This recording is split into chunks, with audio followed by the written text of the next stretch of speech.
peradangan sehingga ibu itu lebih nyaman dan membantu peredaran darah dan menstabilkan tekanan darahnya juga. Lalu bisa mempermudah juga untuk turunnya kepala bayi ke panggung. Nah, hidroterapi ini juga biasanya sangat aman saat masuk pada fase aktif dalam pembukaan 3-5 cm ke atas.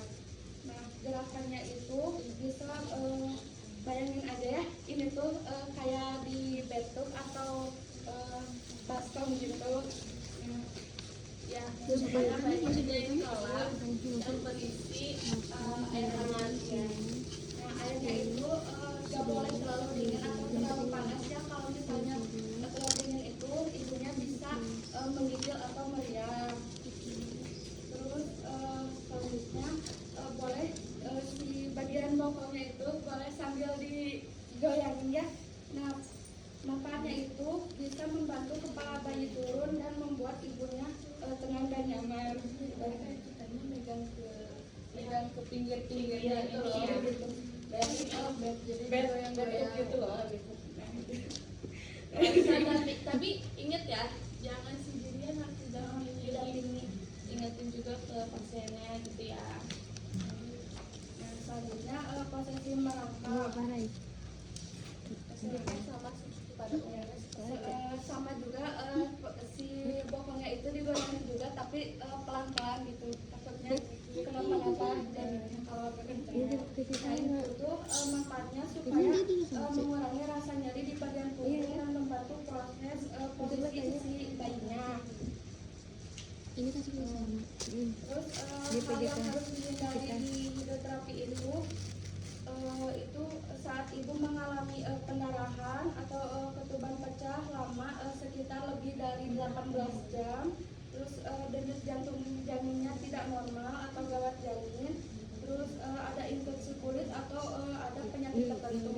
Jadi hidroterapi ini merupakan cara alami dan aman untuk membantu ibu mengatasi rasa nyeri saat persalinan.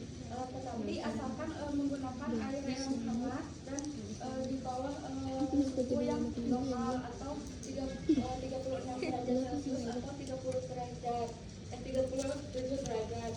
Nah, lalu dilakukan di waktu yang tepat juga dengan gerakan yang benar juga. Nah, hidroterapi juga biar gak garing bisa dibarengi dengan musik atau murata ya teman-teman. Nah, jadi ada terapi suara itu berupa alunan musik. Jadi kalau misalkan kalian biar nggak sepi, bisa dengerin musik kesukaan ibu hamilnya atau musik yang isinya motivasi. Lalu atau mungkin ada yang lagi itu bisa mendengarkan bacaan lantunan Al-Quran didengar pada ibu selama persalinan. Nah, tujuannya itu untuk menenangkan kecemasan dan stres, memperbaiki mood dan meningkatkan rasa nyaman, menstabilkan denyut jantung dan tekanan darah, mengurangi persepsinya melalui distraksi. Nah, pada murotal juga manfaatnya itu memberikan ketenangan spiritual dan meningkatkan kekhusyuan. Nah, cara penerapannya itu memutar musik atau memutar murotal. Telah disebut sama saya. Nah, jadi contohnya gini nih. Misalnya ya kayak kalau misalnya sholawat kan sekarang lagi rame nih ya. Ketahuan kan kayak yang sholawat Maryam itu. Coba contohin gimana? Gimana sih sholawat Maryam itu yang viral? Jadi sambil ngedengerin, sambil dengerin lantunan Sholawat Maryam. ya sholawat sambil dipegang nih perut ibunya biar jadi doa yang baik kayak gitu. Contohnya gimana sih?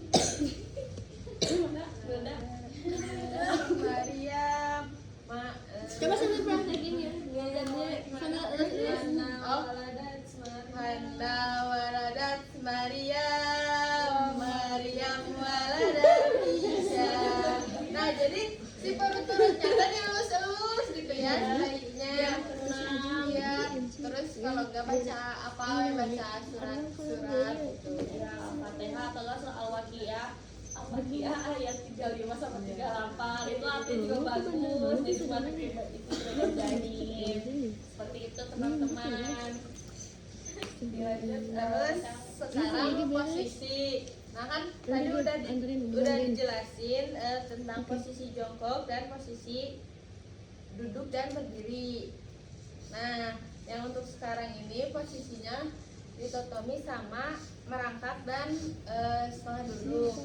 Nah,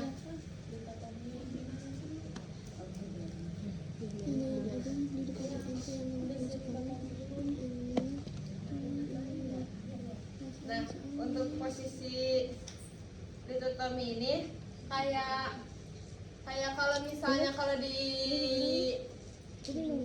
apa ini namanya? Kalau bed itu kan ada kayak buat penyanggahnya. Nah, kalau misalnya nggak bisa disanggah, kalau nggak ada sanggahannya, kita tahan pakai tangan. Terus ininya diangkat. Nah, ininya di ini. Nah, kalau misalnya nggak ada penyanggah di tempat tidurnya, nah, untuk itu teh ada posisi merangkak. Kalau nggak merangkak kayak nungging gitu ya posisinya. Mungkin kita bikin kedua kali gini kita Sama seperti ya posisinya gini.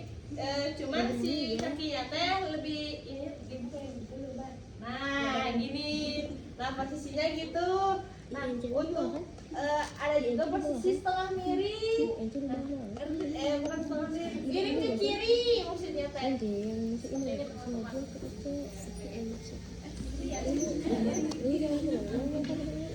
Nah, lututnya di ke depanin. Nah, udah gitu teh. Udah. Nah, yang setengah lututnya